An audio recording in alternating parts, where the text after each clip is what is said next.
हमारा टॉपिक है stoichiometry. Stoichiometry easy, interesting, important. Easy है, इंटरेस्टिंग है, इंपॉर्टेंट है। तो स्टोइशियोमेट्री इनफैक्ट है क्या? स्टोइशियोमेट्री इनफैक्ट हमें बताती है quantitative relationship between different reactants and products, कि जैसे कोई रिएक्शन होगी उसके अंदर रिएक्टेंट्स हैं और प्रोडक्ट्स हैं, उनके बीच में क्या क्वांटिटेटिव रिलेशनशिप है। और quantitative relationship in terms of moles, volume, molecules, mass, इसी को हम कहते हैं स्टोइशियोमेट्री। तो stoichiometry gives the quantitative relationships between different reactants and products in terms of molecules, moles, mass and volume. For example, यहां पर हम एक रिएक्शन लेके चलते हैं और उसी रिएक्शन से हम कोशिश करेंगे कि कंप्लीट स्टोइशियोमेट्री आपको एक्सप्लेन कर दें। सपोज आपके पास कैल्शियम कार्बोनेट है। कैल्शियम कार्बोनेट ये रिएक्ट करता है हाइड्रोजन क्लोराइड के साथ। Calcium carbonate react with hydrogen chloride to give calcium chloride CaCl2 plus H2O plus CO2। Calcium carbonate है जो कि रिएक्ट कर रहा है हाइड्रोजन क्लोराइड के साथ, और हाइड्रोजन क्लोराइड के साथ रिएक्ट करके क्या प्रोड्यूस कर रहा है? Calcium chloride, water and carbon dioxide. Balance करें इसको। यहां पर 2 क्लोरीन के एटम है तो यहां भी 2 कर दो। अब देखिए यहां पर आपके पास हाइड्रोजन 2 हो गए, 2 इस तरफ हो गए, कैल्शियम 1 है, 1 कैल्शियम हो गई, ऑक्सीजन 3 है, इस साइड भी आपके पास 3 ऑक्सीजन होगी। रिएक्शन बैलेंस्ड है। तो अब इस रिएक्शन में देखिए हम क्या कह सकते हैं? हम ये कह सकते हैं इसका स्टोइशियोमेट्री कोएफिशिएंट 1 है, ऑब्वियसली इसका भी 1 है, इसका भी 1 है और इसका भी 1 है। एम आई राइट? तो हम ये कह सकते हैं 1 mole of calcium carbonate react with 2 mole of HCl to give 1 mole of calcium chloride, 1 mole of water and 1 mole of CO2. Can we say? हम ये कह सकते हैं कि 1 mole calcium carbonate 2 mole hydrogen chloride के साथ react करके 1 mole calcium chloride का बना रही है, 1 मोल वाटर का, 1 मोल बना रहे हैं कार्बन डाइऑक्साइड का। या हम ये भी कह सकते हैं यहां पर अगर कैल्शियम कार्बोनेट का 1 मोल है तो उसका मास कितना होगा? आपको पता है कि किसी भी मॉलिक्यूल का अगर हम ग्राम मॉलिक्यूलर मास लेंगे तो 1 मोल का मास होगा। तो इसके 1 मोल का मास क्या आ जाएगा? इसका ग्राम मॉलिक्यूलर मास, और कैल्शियम कार्बोनेट का ग्राम मॉलिक्यूलर मास निकाले तो 40 प्लस 12 प्लस 48, तो ये आपके पास आ गया 100 ग्राम। 100 ग्राम। और HCl का निकाले तो एक हाइड्रोजन का 1 हो गया और क्लोरीन का 35.5, तो कितना हो गया? 36.5, और 2 मोल है तो कितना हो गया? 36.5 इंटू 2, और you can say 73 gram, right? And 1 mole of calcium chloride, ये हो गया आपके पास 35.5 इंटू 2 दैट इज 71, और 40 दैट इज 111 ग्राम। 111 ग्राम ये हो गया। और 1 मोल वाटर कितना हो गया आपके पास? 18 ग्राम। और 1 मोल CO2 कितना हो गया आपके पास? 44 ग्राम। तो अब देखिए हम ये भी कह सकते हैं कि 100 ग्राम calcium carbonate 73 gram hydrogen chloride के साथ रिएक्ट करके 111 ग्राम calcium chloride, 18 gram water and 44 gram carbon dioxide बना रही है। कह सकते हैं। अब ये भी हम कह सकते हैं कि यहां पर आपके पास CO2 ऑब्वियसली गैस है, CO2 गैस है, और किसी भी गैस का अगर 1 मोल हो, किसी भी गैस का 1 मोल हो तो एसटीपी पे कितनी वॉल्यूम ऑक्यूपाई करता है? बता चुके हैं आपको हम मोल कंसेप्ट के अंदर कि किसी भी गैस का अगर 1 मोल है तो एसटीपी पे कितनी वॉल्यूम ऑक्यूपाई करेगा? 22.4 litre condition at STP. Right. इनके लिए नहीं लिखेंगे, इनके लिए नहीं लिखेंगे क्योंकि ये गैस नहीं है, केवल गैस के लिए। एक मोल किसी भी गैस का हो वो कितनी वॉल्यूम ऑक्यूपाई करेगा एसटीपी पे? 22.4 लीटर। यहां तक क्लियर? अब देखिए इसमें डिफरेंट काइंड के न्यूमेरिकल बोल के इस कंसेप्ट को हम यहीं पे क्लियर करते हैं। फर्स्ट न्यूमेरिकल लिखिए, फर्स्ट लिखिए आप calculate the number of moles of HCl। आपको निकालने हैं number of moles of HCl। Calculate the number of moles of HCl required to react with 0.5 mol of calcium carbonate. अपनी rough copy निकाल लो फटाफट और उसके अंदर स्टेटमेंट लिखते जाइए आप। इसी एक आपको एग्जांपल से हम बहुत सारे कंसेप्ट क्लियर करवा देंगे इसी को लेकर के। तो देखिए यहां पर पहला मैंने न्यूमेरिकल आपको क्या दिया है, calculate the number of moles of HCl required to react completely with 0.5 mol of calcium carbonate. अगर कैल्शियम कार्बोनेट के 0.5 मोल्स हैं तो उनके साथ कंप्लीटली रिएक्ट करने के लिए HCl के कितने मोल चाहिए? तो बैलेंस केमिकल इक्वेशन लिखी हुई है। अब इस इक्वेशन से हमें पता लग रहा है यहां पर कि अगर कैल्शियम कार्बोनेट का 1 मोल है तो HCl के कितने मोल चाहिए उसके साथ रिएक्ट करने के लिए? 2। आप देख रहे हैं बैलेंस केमिकल इक्वेशन से, if 1 mole of calcium carbonate is present, then 2 mole of hydrogen chloride will be required to react with it completely. And in statement we are having 0.5 mole of calcium carbonate, so we have to calculate how much moles of HCl will be required to react with 0.5 mole of calcium carbonate. Very simple. क्या करेंगे इसमें? 1 मोल के लिए कितने चाहिए? 2 मोल, तो 0.5 मोल के लिए कितने चाहिए? वेरी सिंपल, निकाल दो। कितने आ गए? 1 मोल के लिए आपको चाहिए 2, तो 0.5 मोल के लिए आपके पास कितने आ जाएंगे? 1 मोल। वेरी सिंपल, 1 मोल, ये आंसर आ गया आपका। 1 मोल कैल्शियम कार्बोनेट हो तो उसके साथ कंप्लीटली रिएक्ट करने के लिए HCl के 2 मोल लग रहे हैं, तो 0.5 मोल अगर आपके पास 0.5 मोल अगर आपके पास प्रेजेंट हो कैल्शियम कार्बोनेट के, तो HCl के कितने लगेंगे? 1 मोल के लिए हमें 2 चाहिए, तो 0.5 के लिए हमें कितने चाहिए? 1 मोल। आ गया आंसर, सही है। तो ये रिलेशन हमने किसने बता दिया? देखिए ये रिलेशन किसमें है? मोल मोल रिलेशन है ना। एक रिएक्टेंट के मोल दिए, दूसरे के मोल आपसे पूछ लिए, राइट। एक और लिखिए,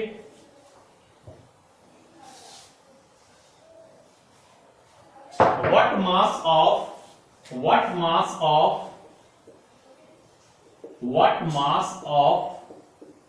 calcium carbonate will be required? What mass of calcium carbonate will be required to react completely with 36.5 gram of HCl? आपको न्यूमेरिकल दिया हुआ है कि आपके पास 36.5 ग्राम हाइड्रोजन क्लोराइड है, उसके साथ रिएक्ट करने के लिए कैल्शियम कार्बोनेट का कितना मास लगेगा।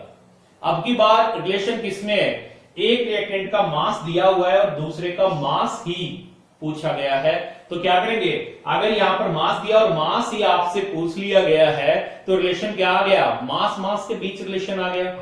अब ये देखिए इस इक्वेशन से हमें पता लग रहा है कि अगर आपके पास 73 ग्राम हाइड्रोजन क्लोराइड है तो उसके साथ रिएक्ट करने के लिए कैल्शियम कार्बोनेट कितना चाहिए आपको?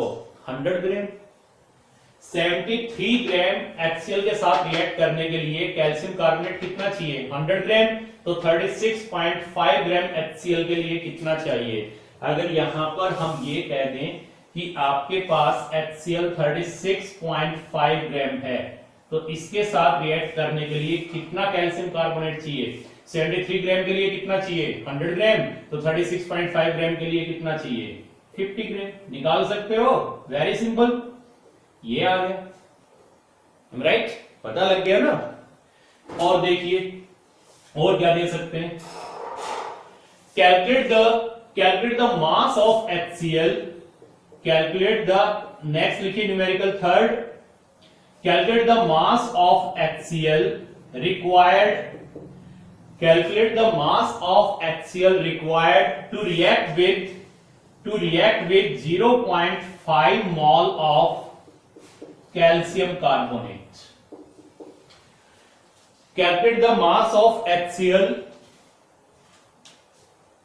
to react with 0.5 mole of calcium carbonate. Calcium carbonate के 0.5 मोल के साथ रिएक्ट करने के लिए HCl का कितना मास लगेगा? अब की बार एक रिएक्टेंट के नंबर ऑफ मोल्स दे दिए और दूसरे का मास पूछ लिया, तो हम क्या कहेंगे? ये रिलेशन किसमें है? मोल और मास में रिलेशन है।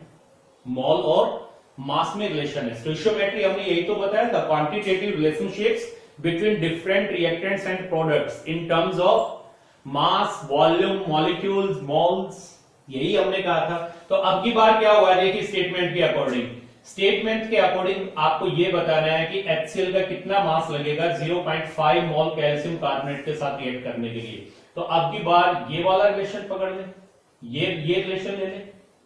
आपको पता है कि अगर 1 मोल कैल्शियम कार्बोनेट का है तो HCl का कितना मास उसके लिए चाहिए रिएक्ट करने के लिए? 73 ग्राम। Very simple. 1 मोल के लिए कितना मास चाहिए HCl का? 1 मोल के लिए 2 मोल चाहिए HCl के, और 2 मोल का मतलब 73 ग्राम चाहिए। तो 1 मोल अगर कैल्शियम कार्बोनेट का उसके साथ रिएक्ट करने के लिए HCl का कितना मास लगेगा? 73 ग्राम।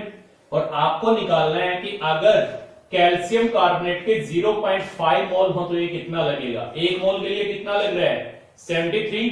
तो 0.5 के लिए कितना लगेगा? 73 मल्टीप्लाइड बाई 0.5, दैट इज कितना आ गया? 36.5। ये आंसर आ जाएगा। मैं बिल्कुल सिंपल से न्यूमेरिकल लेके चल रहा हूं ताकि कंसेप्ट आपका क्लियर हो जाए कि स्टोइकियोमेट्री में हम पढ़ क्या रहे हैं। सिंपल से न्यूमेरिकल लेके चल रहा हूं बिल्कुल, कि आपका टॉपिक जो है क्लियर हो जाए कि एक्चुअली हम कर क्या रहे हैं। 1 मोल के लिए कितना चाहिए था? 73 ग्राम। तो 0.5 मोल के लिए कितना चाहिए? 36.5 ग्राम। राइट? ये देखिए। अब नेक्स्ट देखिए, नेक्स्ट स्टेटमेंट लिखिए, calculate the mass of calcium chloride obtained, calculate the mass of calcium chloride obtained when 60 gram calcium carbonate, when 60 gram calcium carbonate reacts with 36.5 gram HCl। ये न्यूमेरिकल आ गया आपका fourth numerical की statement क्या है? Note करिए। Calculate the mass of calcium chloride obtained when 60 gram calcium carbonate reacts with 36.5 gram HCl। अगर आपके पास, अब की बार देखिए क्या है स्टेटमेंट, ये कह रहे हैं कि अगर आपके पास HCl 36.5 ग्राम हो और कैल्शियम कार्बोनेट 60 ग्राम हो, इनकी जब रिएक्शन होगी तो ये बताइए कि कैल्शियम क्लोराइड का कितना मास बनेगा। यही है question. We have to calculate the mass of calcium chloride formed when 60 gram calcium carbonate reacts with 36.5 gram HCl. Am I right? And also find out the limiting and excess reagent. Limiting और access reagent भी इसमें बताने हैं आपको। अब देखिए already मैं आपको बता भी चुका हूं कि लिमिटिंग और एक्सेस रिएजेंट क्या होंगे। जब 2 रिएक्टेंट्स रिएक्ट करते हैं तो उनमें से जो कंप्लीटली कंज्यूम हो जाए उसे हम कहेंगे लिमिटिंग रिएजेंट, और जो रिएक्शंस के बाद भी रिएक्टेंट बच जाए उसको हम कहेंगे एक्सेस रिएजेंट। तो इस केस में 36.5 ग्राम HCl है और 60 ग्राम कैल्शियम कार्बोनेट है, ये रिएक्ट कर रहे हैं, तो कैल्शियम क्लोराइड कितना बनेगा? तो देखिए कैसे करेंगे।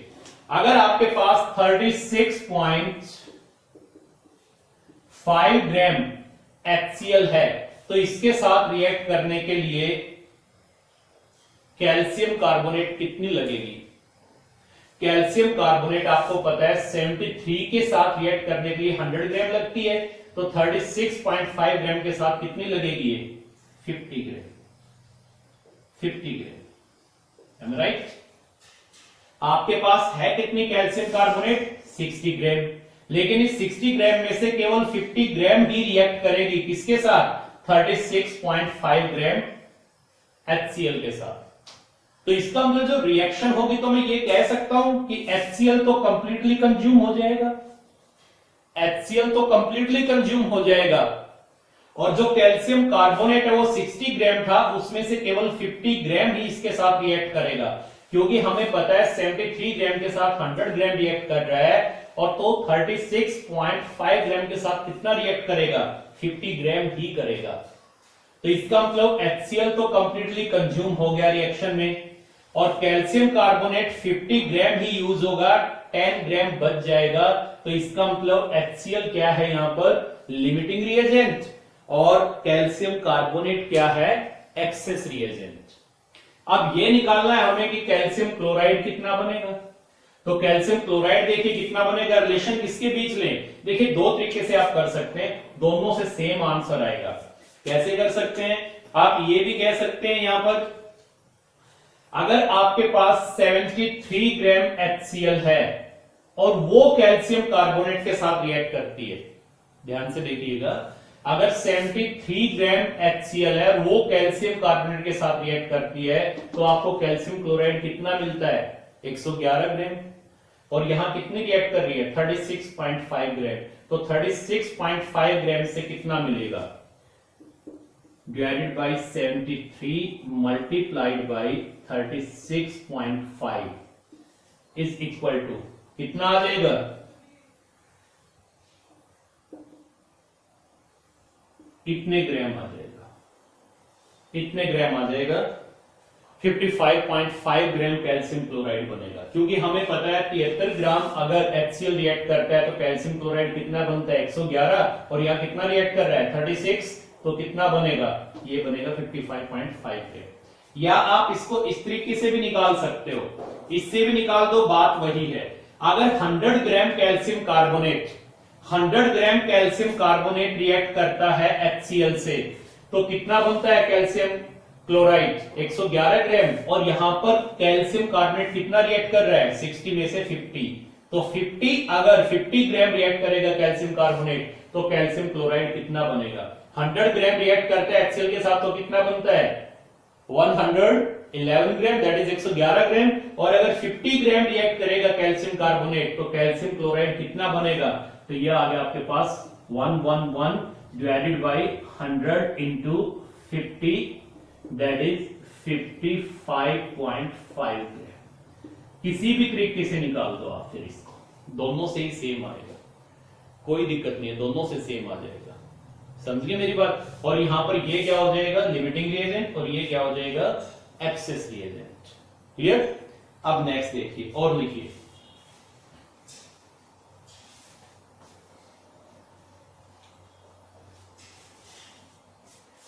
calculate the mass of calcium chloride, calculate the next numerical लिखिए, फिफ्थ, शायद फिफ्थ ही है, calculate the mass of calcium chloride. क्या निकालना है? मास of calcium chloride. Calculate the mass of calcium chloride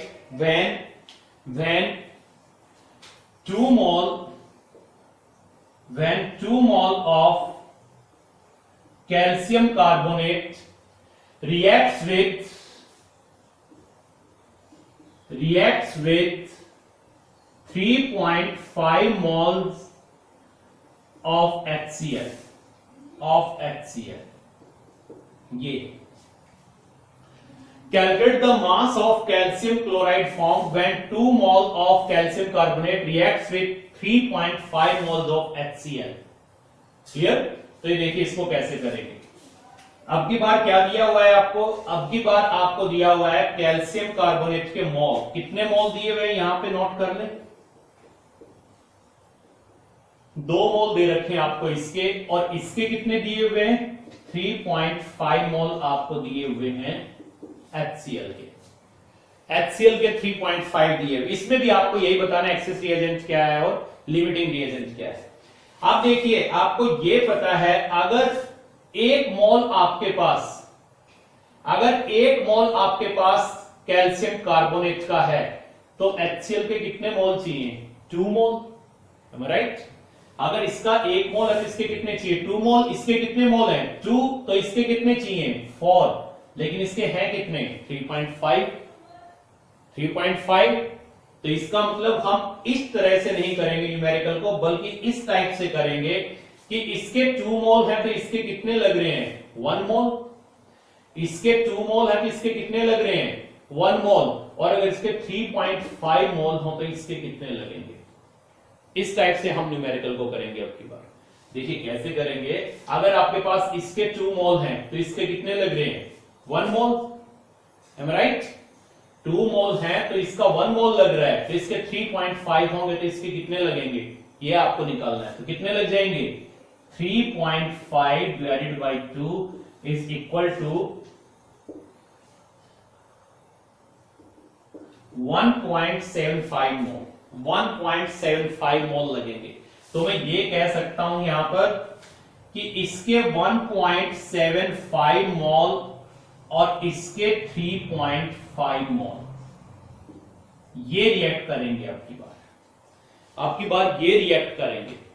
जो हमें कैल्शियम कार्बोनेट के 2 मोल दे रखे थे उनमें से केवल 1.75 मोल ही रिएक्ट करेंगे, क्योंकि इसके 3.5 मोल हैं और हमें पता है HCl के अगर 2 मोल हो तो उनके साथ कैल्शियम कार्बोनेट का 1 मोल रिएक्ट करता है। तो अगर HCl के 3.5 हैं तो कैल्शियम कार्बोनेट के कितने रिएक्ट करेंगे? 1.75। दिए हुए कितने हैं? 2 मोल। उनमें से रिएक्ट कितने कर रहे हैं? 1.75। तो इसके 0.25 मोल बच जाएंगे। इसका मतलब ये क्या है? एक्सेस रिएजेंट, और ये क्या है?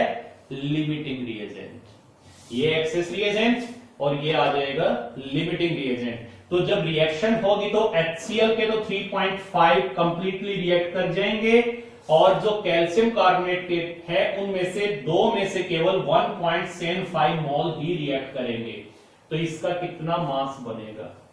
तो अब रिलेशन किसमें आ गया? ये रिलेशन ले लो, पहले इससे निकाल लो, वही बात आएगी कि अगर 2 मोल HCl रिएक्ट करते हैं तो कैल्शियम क्लोराइड का कितना मास बनता है? 111 ग्राम।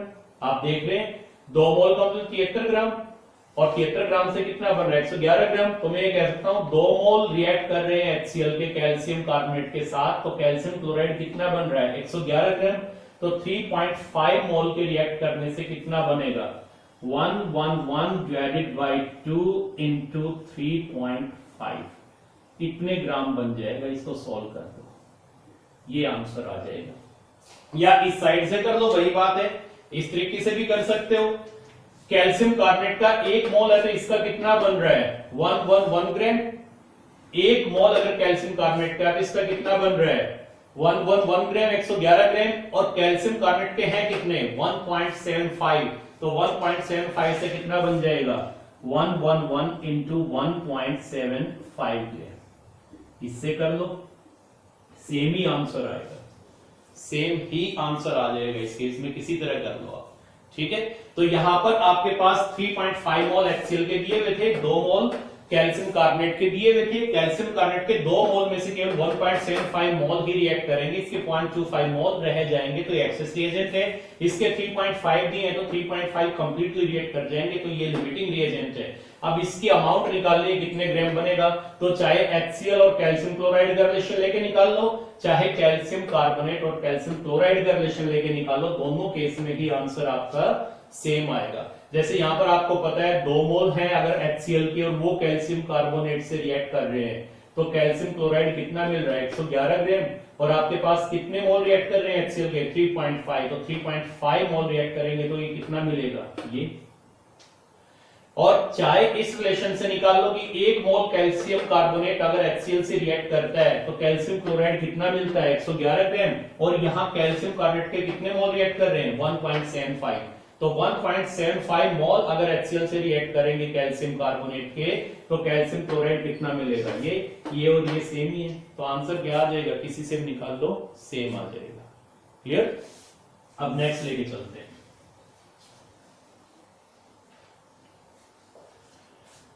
Calculate the number of moles of calcium chloride. क्या निकालने हैं? number of moles of calcium chloride. Calculate the number of moles of calcium chloride. Calcium chloride के number of moles निकालने हैं आपको when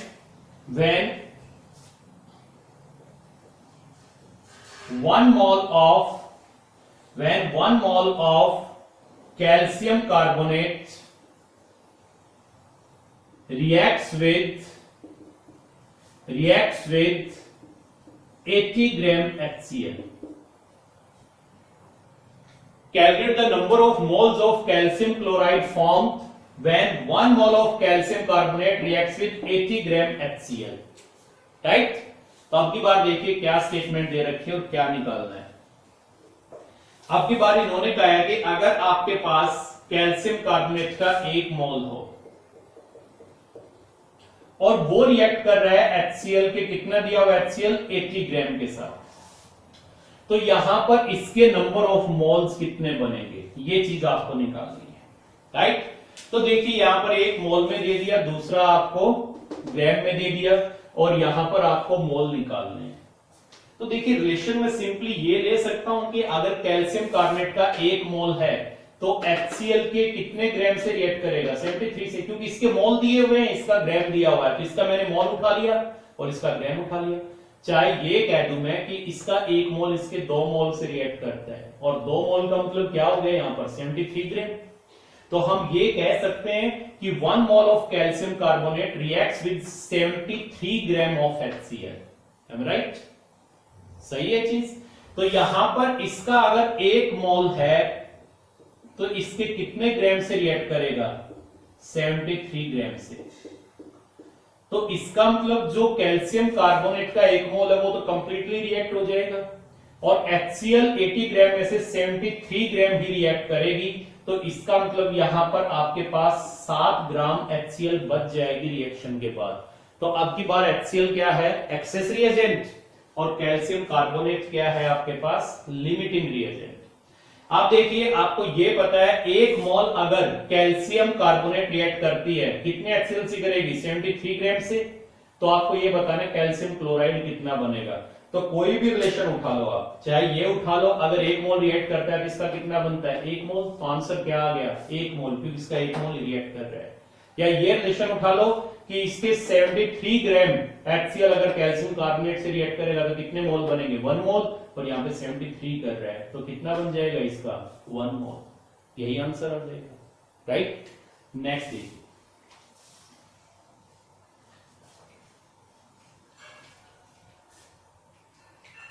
calculate the volume of CO2. Calculate the volume of CO2 liberated at STP. Calculate the volume of CO2 liberated at STP when 2 mole calcium carbonate reacts with 5 mole of HCl. Calculate the volume of carbon dioxide liberated at STP when 2 mole calcium carbonate reacts with 5 mole of HCl. ये numerical आपको दिया हुआ है. अब देखिए इसमें क्या है, इसमें क्या है कि अगर आपके पास 2 मोल कैल्शियम कार्बोनेट के हैं और वो रिएक्ट कर रहे हैं HCl के 5 मोल से, तो हमें ये बताइए कि CO2 की कितनी वॉल्यूम बनेगी STP पे, कितनी वॉल्यूम लिबरेट होगी. यही है क्वेश्चन. अब आपको ये पता है कि अगर इसका 1 मोल कैल्शियम कार्बोनेट का है तो HCl के कितने मोल से रिएक्ट करेगा 2 से, और यहां पर कितने मोल दिए हुए हैं इसके 2 मोल है इसके, तो HCl के कितने मोल से रिएक्ट करेगा ये 4 मोल से. तो इसका मतलब HCl का 1 मोल रह जाएगा रिएक्शन के बाद. तो HCl क्या है एक्सेस रिएजेंट और कैल्शियम कार्बोनेट क्या है लिमिटिंग रिएजेंट. अब देखिए यहां पर अगर आपके पास 1 मोल कैल्शियम कार्बोनेट का रिएक्ट करता है HCl से तो CO2 का 1 मोल मिलता है, और अगर इसके 2 मोल रिएक्ट करेंगे कैल्शियम कार्बोनेट के तो CO2 के कितने मिलेंगे 2 मोल. 2 मोल CO2 यहां पर लिबरेट होगी, लेकिन हमें तो उसकी वॉल्यूम बतानी है। अब हमें पता है एसटीपी पे अगर 1 मोल लिबरेट होती है तो कितनी वॉल्यूम लिबरेट होगी, इसकी 1 मोल अगर बनता है तो CO2 का 22.4 लीटर, और यहां पर CO2 के कितने बन रहे हैं 2 मोल, तो वॉल्यूम क्या लिबरेट होगी 22.4 इंटू 2 लीटर एट एसटीपी। ये आंसर आ जाएगा। अब ये रिलेशन लेके निकाला था, ये लेके निकाल दो, चाहे बात वही है। अगर इसके 2 मोल HCl के रिएक्ट करते हैं तो CO2 के कितने बनते हैं 1 मोल, और यहां पर इसके कितने मोल रिएक्ट कर रहे हैं 4 मोल। 2 मोल से 1 मोल बन रहा है कार्बन डाइऑक्साइड का, और अगर 4 मोल HCl रिएक्ट करेगा कैल्शियम कार्बोनेट के साथ तो इसके कितने बन जाएंगे 2 मोल, तो उस केस में 2 मोल आएंगे। और 1 मोल की वॉल्यूम क्या होती है एसटीपी पे 22.4 लीटर, तो 2 मोल की कितनी हो जाएगी 44.8 लीटर, यानी 22.4 into 2 litre at STP. Clear. अब नेक्स्ट एक और करते हैं।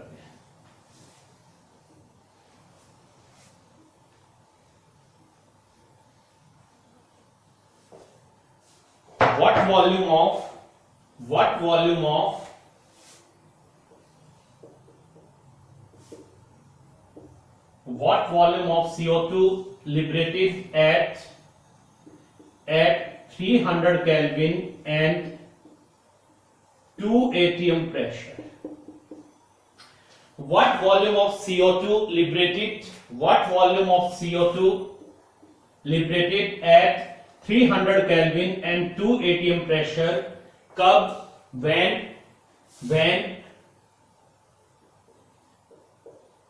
50 ग्राम कैल्शियम कार्बोनेट reacts with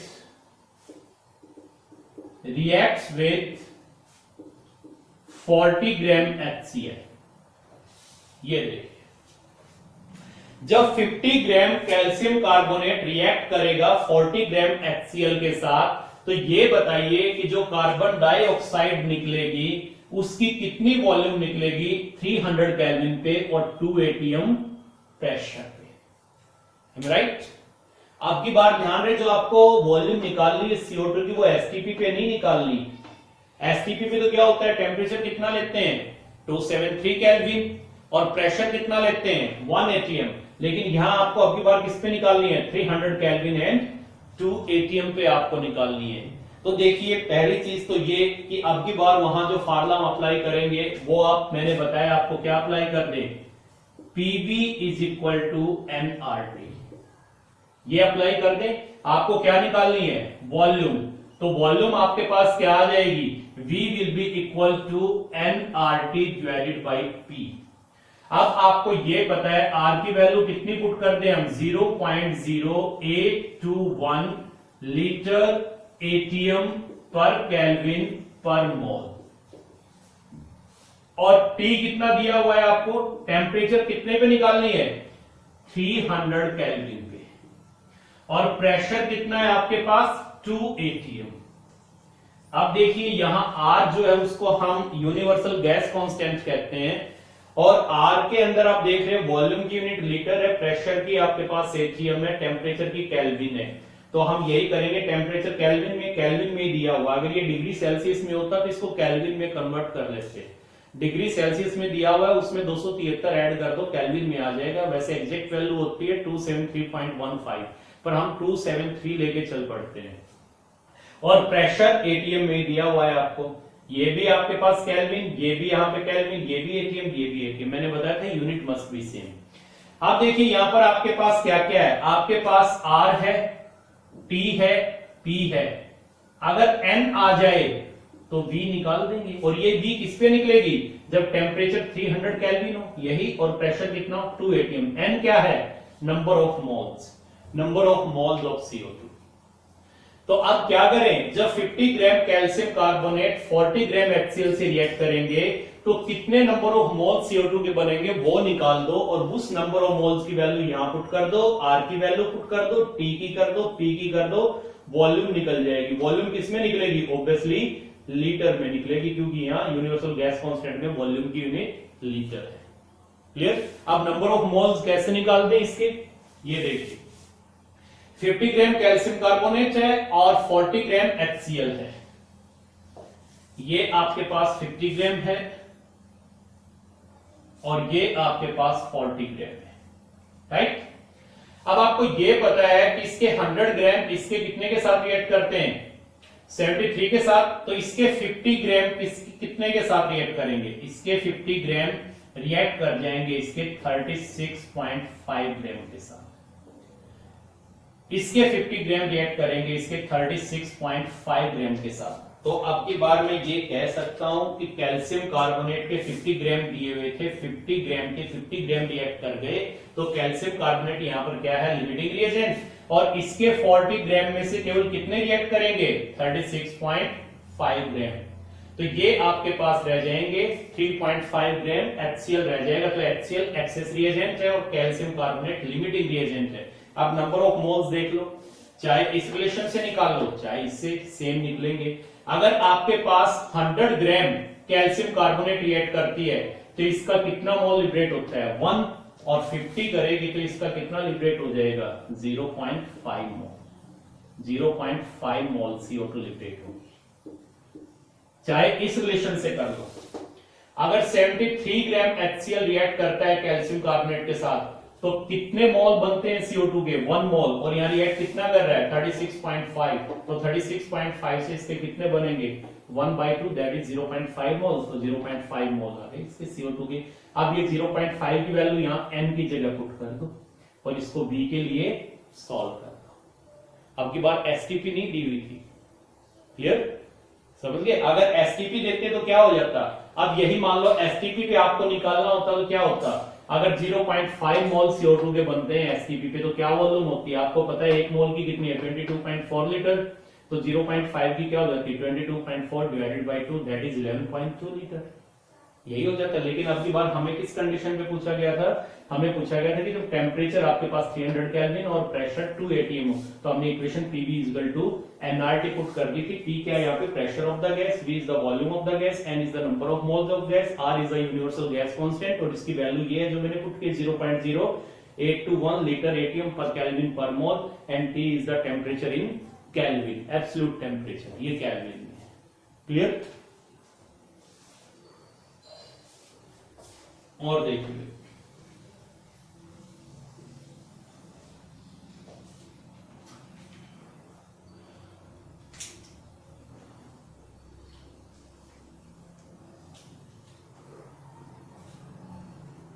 एक और लिखें, इसके अंदर एक न्यूमेरिकल और करते हैं, लिखिए,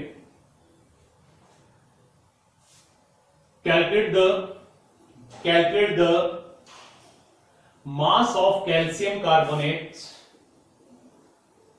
calculate the mass of calcium carbonate required, calculate the mass of calcium carbonate required to react with HCl, to react with HCl so that CO2 formed will be 5.6 litre, या ये कहिए आप, in order to obtain 5.6 litre CO2 at STP, ये statement कर लें, in order to obtain 5.6 litre CO2 at STP, what mass of calcium carbonate should be react with hydrogen chloride? In order to obtain 5.6 liter CO2 at STP, what mass of calcium carbonate should be react with hydrogen chloride? ये statement है कि अगर हमें 5.6 litre carbon dioxide gas चाहिए STP पे, तो calcium carbonate का कितना मास HCl के साथ रिएक्ट करेगा, कि कैल्शियम कार्बोनेट कितने ग्राम हो कि वो HCl से रिएक्ट कर जाए और जो हमें CO2 मिले वो 5.6 लीटर मिल जाए STP पे। ये है, तो बहुत सिंपल सा न्यूमेरिकल है, कोई ज्यादा वो नहीं है। ये देखिए, अगर आपको 22.4 लीटर CO2 चाहिए STP पे, तो कैल्शियम कार्बोनेट का कितना मास रिएक्ट करना चाहिए HCl के साथ, 100 ग्राम, यही तो है। अगर आपको 22.4 लीटर कार्बन डाइऑक्साइड गैस चाहिए है एसटीपी पे, तो ये बताएं कि कैल्शियम कार्बोनेट का कितना मास रिएक्ट करना चाहिए HCl के साथ। अगर 22.4 लीटर CO2 एसटीपी पे हमें चाहिए, तो कैल्शियम कार्बोनेट का कितना मास रिएक्ट कर रहा है 100 ग्राम, और हमें कितनी चाहिए 5.6। तो 5.6 के लिए कितना आ जाएगा ये, 22.4 लीटर के लिए कितनी चाहिए 100 ग्राम, तो 100 डिवाइड बाई 22.4 और 5.6 लीटर ऑब्टेन करनी हो तो इसका कितना चाहिए हमें, ये निकाल दो कितनी आ जाएगी 25 ग्राम। तो ये आंसर आ जाएगा आपका 25 ग्राम कैल्शियम कार्बोनेट जब HCl से रिएक्ट करेगी तो CO2 की कितनी वॉल्यूम निकलेगी 5.6 लीटर निकलेगी एसटीपी पे। क्लियर? तो ये स्टोइशियोमेट्री है, जैसा मैंने आपको बताया था, इजी, इंटरेस्टिंग, इंपॉर्टेंट। और अब आपको पता भी लग गया कि हमें क्या दे रही है, स्टोइशियोमेट्री रिलेशनशिप बता रही है, क्वांटिटेटिव रिलेशनशिप बता रही है डिफरेंट रिएक्टेंट्स और प्रोडक्ट के बीच, और किसकी टर्म्स में बता रही है, किस फॉर्म में बता रही है, number of moles, molecules, volume या मास की फॉर्म में आपको बता रही है। क्लियर? और देखिए, लिखिए एक और numerical, calculate the mass of nitrogen, calculate the mass of nitrogen to react completely with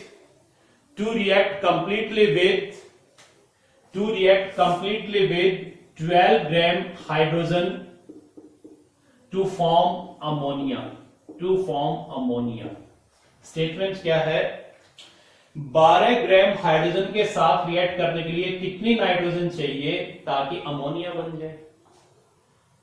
ठीक है, what mass of nitrogen will be required to react completely with 12 gram hydrogen to form ammonia.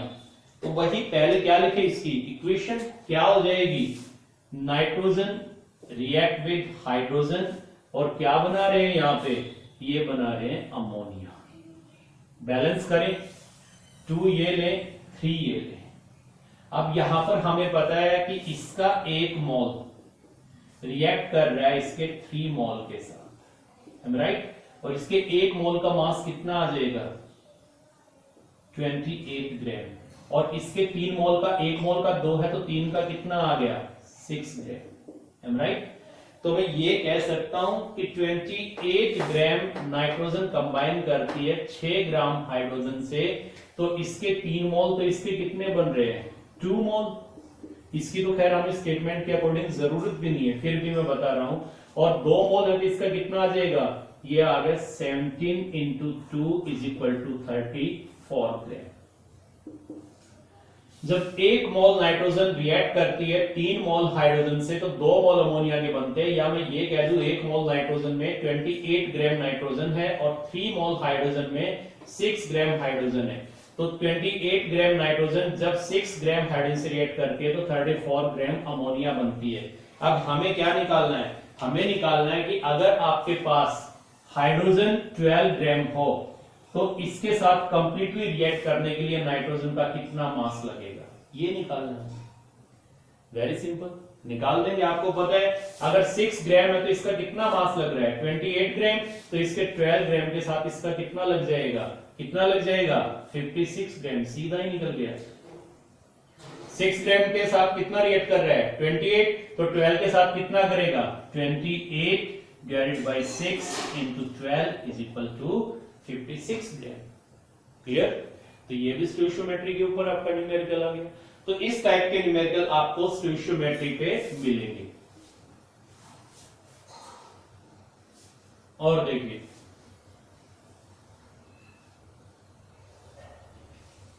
लिखिए, what mass of methane will be required, what mass of methane will be required to react with oxygen, what mass of methane will be required to react with oxygen in order to obtain 11.2 liter CO2 at STP, what mass of methane, आपको निकालना है mass of methane। what mass of methane will be required to react with oxygen to form 11.2 litre CO2 at STP। तो पहले reaction लिखे, methane किसके साथ react कर रही है? मीथेन रिएक्ट कर रही है ऑक्सीजन के साथ। क्या बनाएगी? जब भी कोई हाइड्रोकार्बन ऑक्सीजन के साथ रिएक्ट करेगा, कंप्लीट कंबशन होगा उसका, तो क्या देगा? Carbon dioxide and water, CO2 plus H2। अब आपको पता है CO2 गैस है। बैलेंस करिए इक्वेशन को, ये 4 है, इनको भी 4 कर दो, ये 4 आ गए, ये भी 4 कर दो। देखो बैलेंस हो गई। कार्बन 1 है, 1 कार्बन आ गया, हाइड्रोजन 4 है, 4 हाइड्रोजन आ गई, 4 ऑक्सीजन है, 4 ऑक्सीजन आ गई। अब आपको यहाँ पे पता है कि इसका 1 मोल अगर आपके पास है तो इसके 2 मोल से रिएक्ट करेगा, और इसका कितना बनेगा? 1 मोल। और 1 मोल CO2 का ये भी पता आपको, एसटीपी पे कितनी वॉल्यूम होगी? 22.4 लीटर एट एसटीपी। और अगर मीथेन का 1 मोल है तो इसका मास कितना होगा? 16 ग्राम। 1 मोल, इसके ग्राम मॉलिक्यूलर मास 12 और 4 16 आ जाएगा। और 2 मोल अगर ऑक्सीजन के है तो इसका कितना हो जाएगा? 64 ग्राम। लिख सकता हूं 1 मोल का कितना होगा? 32, और 2 मोल का कितना आ जाएगा? 64 ग्राम। और CO2 का 1 मोल का मतलब कितनी बन रही है? 44 ग्राम। हालांकि यहाँ इनकी कोई जरूरत नहीं है, हमें सिर्फ क्या निकालना है? हमें ये बताना है कि अगर CO2 11.2 लीटर एसटीपी पे लिबरेट हो तो ये बताओ कितना मीथेन का मास रिएक्ट करेगा ऑक्सीजन के साथ। ये निकालना है ना। We have to calculate the mass of methane which will react with oxygen in order to liberate 11.2 liter carbon dioxide at STP। यही हमें निकालना है। तो यहां से हम निकाल सकते हैं, ये हमें पता है कि अगर 16 ग्राम मीथेन रिएक्ट करती है ऑक्सीजन के साथ तो CO2 का 1 मोल निकलता है। 1 मोल का मतलब 22.4 लीटर निकलती है। तो अगर CO2 22.4 लीटर लिबरेट करनी हो STP पे तो कितना मास चाहिए हमें मीथेन का? 16 ग्राम। 22.4 लीटर कार्बन डाइऑक्साइड गैस जब लिबरेट होगी एसटीपी पे तो 16 ग्राम मीथेन ऑक्सीजन के साथ रिएक्ट करेगी। और हमें चाहिए कि अगर 11.2 लीटर लिबरेट होती हो कार्बन डाइऑक्साइड एसटीपी पे तो मीथेन का कितना मास रिएक्ट करेगा ऑक्सीजन के साथ? 22.4 लीटर लिबरेट होने के लिए कितना मास रिएक्ट कर रहा है इसका? 16। तो 11.2 के लिए क्या आ जाएगा? 16 divided by 22.4, 11.2 is equal to कितना आ गया आपके पास? 8 ग्राम। तो ये आ गया आपके पास 8 ग्राम। सीधा ही आ रहा है, देखा जाए 22.4 लीटर लिबरेट कब होती है CO2? जब 16 ग्राम मीथेन रिएक्ट करती है ऑक्सीजन के साथ। तो 11.2 लीटर लिबरेट करने के लिए कितनी मीथेन लगेगी? 8 ग्राम। तो यहां से हम इजीली इसको निकाल सकते हैं। तो आंसर क्या आ गया? 8 ग्राम। Clear?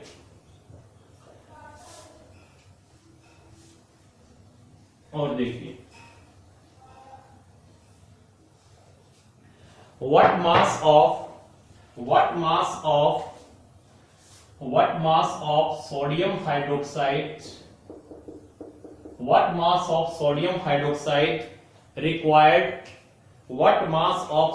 hydroxide required to react with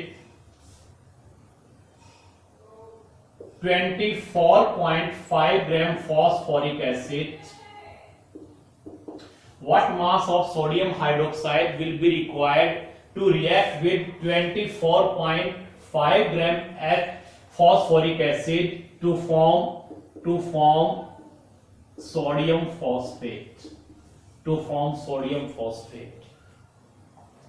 What mass of sodium hydroxide will be required to react completely with 24 gram phosphoric acid to form sodium phosphate? तो देखिए इसके लिए रिएक्शन हम लिखें तो रिएक्शन क्या हो जाएगी? फॉस्फोरिक एसिड और इसके साथ रिएक्ट कौन कर रहा है? Sodium hydroxide. क्या बना रहा है? जैसा कि बताया सोडियम फॉस्फेट Na3। चलो यहां पर सोडियम फॉस्फेट की बजाय कैलकुलेशन थोड़ी इजी हो जाएगी आपके पास अगर करना चाहें तो। चलो ये ले लो, कोई दिक्कत नहीं है। Na3PO4 बना रहा है ये, और प्लस ये आ जाएगा 3H2O, और ये आपके पास आ जाएगा। यही है, देखिए बैलेंस केमिकल इक्वेशन यही है। फॉस्फोरिक एसिड का 1 मोल आपके पास है, हम यही कहेंगे कि 1 मोल फॉस्फोरिक एसिड रिएक्ट कर रहे हैं 3 मोल सोडियम हाइड्रोक्साइड से, और इसका कितना बन रहा है 1 मोल, और वाटर के कितने बन रहे हैं 3 मोल। इस साइड का तो हमें कुछ चाहिए नहीं। स्टेटमेंट क्या है कि अगर आपके पास 24.5 ग्राम फॉस्फोरिक एसिड हो तो उसके साथ रिएक्ट करने के लिए सोडियम हाइड्रोक्साइड का कितना मास लगेगा, और ये रिएक्ट करके क्या बना रहे हैं सोडियम फॉस्फेट। तो यही बैलेंस केमिकल इक्वेशन हो जाएगी। Am right. अब इस इक्वेशन से हमें क्या पता चल रहा है, इस इक्वेशन से हमें पता चल रहा है कि 1 मोल फॉस्फोरिक एसिड का रिएक्ट करता है 3 मोल सोडियम हाइड्रोक्साइड से, और 1 मोल में कितना आ जाएगा इसका ग्राम मॉलिक्यूलर मास, और ये आ जाएगा आपके पास 331, और ये हो गया 64, तो कितना आ गया 98 ग्राम। 98 ग्राम फॉस्फोरिक एसिड रिएक्ट करता है कितने के साथ, एक सोडियम हाइड्रोक्साइड का कितना हो जाएगा 1 मोल का 40 ग्राम, तो कितना आ गया 3 into 40 is equal to 120 gram. Right, यही है। अब ये रिएक्शन यही कहती है कि 98 gram phosphoric acid 120 gram sodium hydroxide के साथ रिएक्ट करता है और क्या बनाता है सोडियम फॉस्फेट और वाटर बनाता है। और हमें क्या निकालना है, हमें निकालना है कि अगर आपके पास फॉस्फोरिक एसिड 24.5 ग्राम हो, इतने ग्राम हो, तो इसका कितना मास रिएक्ट करेगा। वेरी सिंपल हो जाएगा। ये आपको पता है कि 98 ग्राम है तो इसका कितना मास लगता है 120 ग्राम, और अगर ये 24.5 ग्राम ऑफ फॉस्फोरिक एसिड तो सोडियम हाइड्रोक्साइड का कितना मास लगेगा। सॉल्व कर दो इसको, कितना लग जाएगा 120 डिवाइडेड बाई 98 इंटू 24.5, 24.5, तो ये आ गया आपके पास। इसको सॉल्व करेंगे तो 30 ग्राम आ जाएगा, 30 ग्राम आ जाएगा। इसको हम कट करें 4 पे गया और 4 से ही करेंगे तो 30 ग्राम आपके पास आ जाएगा। तो यानी आंसर क्या आ गया, सोडियम हाइड्रोक्साइड कितना लगेगा 30 ग्राम लगेगा। किसके साथ रिएक्ट करने के लिए, फॉस्फोरिक एसिड के साथ रिएक्ट करने के लिए। हम राइट, यही आ जाएगा। आप देखिए इसी न्यूमेरिकल को अगर ये कहे हमें बैलेंस्ड केमिकल इक्वेशन यूज नहीं करनी, तो बैलेंस केमिकल इक्वेशन यूज नहीं करनी तो इसको निकाल सकते हैं, ट्राई करते हैं। देखिए बैलेंस केमिकल इक्वेशन यूज नहीं करनी तो इसको निकालने कैसे निकाल लेंगे। अब आपको ये पता है बैलेंस केमिकल इक्वेशन यूज नहीं करेंगे तो हेल्प किसकी लेंगे, नंबर ऑफ इक्विवेलेंट की हेल्प लेंगे हम। अगर बैलेंस केमिकल इक्वेशन यूज नहीं करनी तो नंबर ऑफ इक्विवेलेंट की हेल्प लेंगे।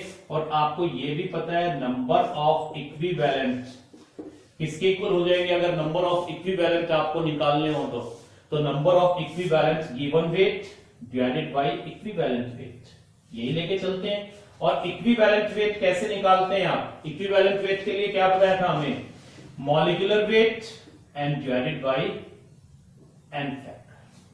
सही है। अब देखिए ये आपके पास दिया है 24.5 ग्राम फॉस्फोरिक एसिड, इसमें इसके नंबर ऑफ इक्विवेलेंट निकाल लो, नंबर ऑफ इक्विवेलेंट निकाल लो। तो नंबर ऑफ इक्विवेलेंट निकालने के लिए आपको क्या चाहिए, वेट कितना दिया हुआ है 24.5, यही दिया हुआ है। इक्विवेलेंट वेट यहां से निकाल लो। मॉलिक्यूलर वेट फॉस्फोरिक एसिड का कितना हो गया 98, और एन फैक्टर फॉस्फोरिक एसिड का। अब यहां ध्यान देना है, यहां देखिए Na3PO4 बन रहा है, तो इसका मतलब इसके एक मॉलिक्यूल ने 3 H पॉजिटिव दे दिए, तो इसका एन फैक्टर क्या होगा यहां पर 3।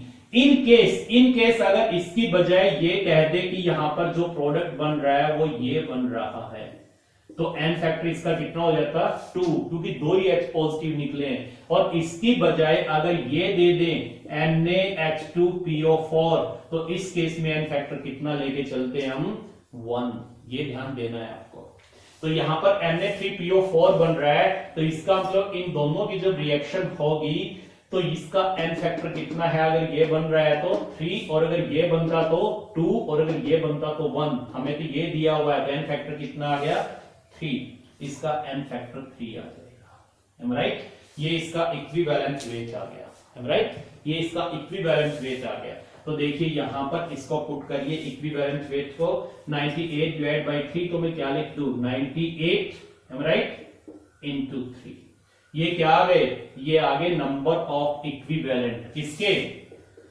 24.5 ग्राम फॉस्फोरिक एसिड में। और आपको पता है number of equivalent always react in equal number में रिएक्ट करते हैं।